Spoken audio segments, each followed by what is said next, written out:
आमतौर पर लोग अपनी मेहनत की कमाई को सुरक्षित रखने के लिए बैंक पर भरोसा करते हैं। सैलरी हो, बचत हो या भविष्य के लिए जोड़े गए पैसे, अधिकांश लोग इन्हें सेविंग्स अकाउंट, एफडी या आरडी में जमा करते हैं।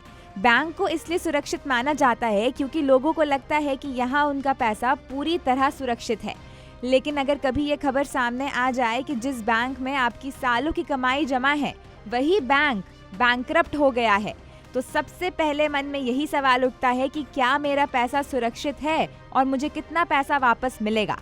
इसी चिंता को दूर करने के लिए भारतीय रिजर्व बैंक यानी आरबीआई और उसकी संस्था deposit insurance and credit guarantee corporation ने नियम बनाए हैं। आरबीआई और डीआईसीजीसी के आंकड़ों के अनुसार मार्च 2025 तक देश के करीब 97.6% बैंक खाते बीमा कवर के दायरे में आते हैं। इसका मतलब ये है कि अगर कोई बैंक डूब भी जाता है तो ज्यादातर खाता धारकों को उनकी जमा राशि वापस मिलने की गारंटी रहती है। आरबीआई के नियमों के मुताबिक डीआईसीजीसी हर जमाकर्ता को एक बैंक में अधिकतम 5 लाख रुपए तक का बीमा कवर देता है। इस बीमा कवर के सेविंग्स अकाउंट, फिक्स्ड डिपॉजिट यानी एफडी, रिकरिंग डिपॉजिट यानी आरडी और करंट अकाउंट शामिल होते हैं।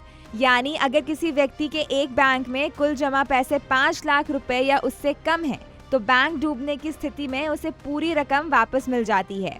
ये बीमा सीमा प्रति जमाकर्ता और प्रति बैंक के आधार पर तय होता है।